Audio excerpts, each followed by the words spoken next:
সন্দেশখালী ত্রাস শেখ শাহজাহান। এবার জেলে গিয়ে শেখ শাহজাহানকে জেরা করতে শুরু করে দিয়েছেন ইডির আধিকারিকরা। আপনারা জানেন সিবিআই তদন্ত আদালতের নির্দেশে হচ্ছিল, এবার ইডিও জেরা করছে। কোন প্রশ্নের উত্তর পেতে চাই ইডি জেরা করে শেখ শাহজাহানের কাছ থেকে, সে বিষয়ে আপনাদেরকে সরাসরি জানাবো। আমাদের সঙ্গে রয়েছেন আমাদের প্রতিনিধি সুকান্ত মুখোপাধ্যায়। সুকান্ত, কতক্ষণ চলছে এই জেরা? দেখো, এদিন 12:47 নাগাদ ইডির যারা আধিকারিক তারা কিন্তু এই জেলে এসেছেন উপসংশোধনাগার বসিরহাটে, এবং তাদের কাছে আদালতের নির্দেশ পাওয়ার পরই সেই নির্দেশনামা নিয়ে তারা কিন্তু সরাসরি হাজির হন।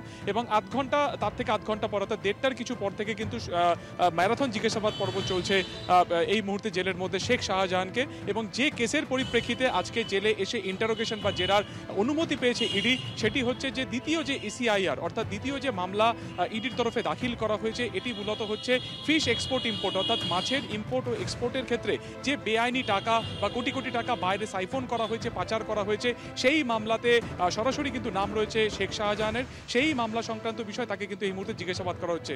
তার থেকে শুধুমাত্র তাই নয়, এই মামলাতে আরও 14টি আলাদা আলাদা অভিযোগ রয়েছে। তার মধ্যে একটি হচ্ছে গুরুত্বপূর্ণ, সেটি হচ্ছে জমি জবরদখল বা ল্যান্ড গ্র্যাবিং। তার কারণ যেটা ইডি সূত্রে খবর, যে সন্দেশখালীর বিভিন্ন জায়গাতে কার্যত এই যে ফিশ এক্সপোর্ট ইম্পোর্টের যে টাকা, সেই টাকার মাধ্যমে সে এই সন্দেশখালী বিভিন্ন জায়গাতে জমি জবরদখল করত, কৃষি জমিকে কার্যত ভেরিতে রূপান্তরিত করত, এবং এই ভেরিতে মাছের চাষ করে সেই মাছ ফের কিন্তু সে বাইরে পাচার করত, এবং তার থেকে যে টাকা, সেই মাছ বিক্রি করে বা সেই মাছের মাধ্যমে যে টাকা কার্যত কালো টাকা, সেটাকে বাইরে পাচার করা হতো। যেমন সেই টাকার একটা নির্দিষ্ট অংশ বিভিন্ন ব্যবসায়ীর কাছে, বিভিন্ন প্রভাবশালীদের কাছে গেছে। তো এই পরিপ্রেক্ষিতে ইডি জানার চেষ্টা করছে এই মুহূর্তে শেখ শাহজাহানকে জিজ্ঞাসাবাদ করে যে এই যে বেআইনি টাকা, সেই টাকা আর কোথায় কোথায় গেছে, আর্থিকভাবে আর কারা কারা লাভবান হয়েছে। এবং ইডি সূত্রে যেটা খবর, যেটা আমরা জানতে পারছি, যে এখনো পর্যন্ত তদন্তে কোনো রকম সহযোগিতা কিন্তু শেখ শাহজাহান করছেন না। বিভিন্ন সময় তিনি বিভ্রান্তিকর প্রশ্নের উত্তর দিচ্ছেন, কখনো তিনি বলছেন যে আইনজীবীর পরামর্শ ছাড়া তিনি কোনো প্রশ্নের উত্তর ইডিকে দেবেন না। এবং এখনো পর্যন্ত 3.5 ঘন্টা ধরে নানান প্রশ্নের যে সমস্ত তাকে করা হচ্ছে, কোনো প্রশ্নের কিন্তু সরাসরি জবাব তিনি দিচ্ছেন না। কিছুক্ষণ আগে আমরা দেখলাম যে একটি আইনজীবীর যিনি শেখ শাহজাহানের হয়ে যারা বসিরহাট আদালতে যারা মূলত শুনানি করেন, তাদের একটি দল এখানে এসেছিল। যেহেতু তাদের কাছে আদালতের কোনো অনুমতিপত্র নেই বা নির্দেশনামা নেই, সেই কারণে কিন্তু ইডির তরফে সেই আইনজীবীর সাথে কিন্তু তাদের মক্কেল শেখ শাহজাহানকে দেখা করতে দেওয়া হয়নি।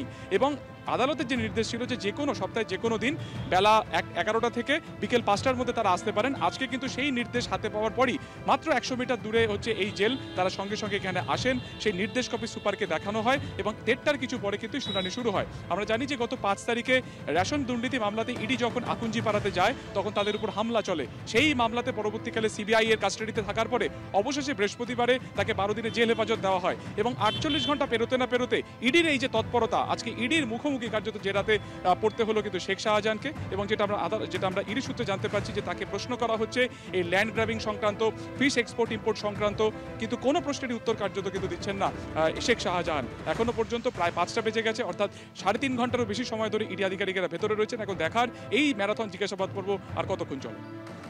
অর্থাৎ প্রায় 3.5 ঘন্টা হয়ে গেছে, এখনো জেরা চালিয়ে যাচ্ছেন ইডির আধিকারিকরা, কিন্তু কোনো সদুত্তর তারা পাচ্ছেন না শেখ শাহজাহানের কাছ থেকে, যার ওপর ভুড়ি ভুড়ি অভিযোগ রয়েছে, যার বিরুদ্ধে কোনো সদুত্তর এখনো পর্যন্ত পাচ্ছেন না ইডির আধিকারিকরা 3.5 ঘন্টা জেরার পরেও। ধন্যবাদ তোমায় সুকান্ত।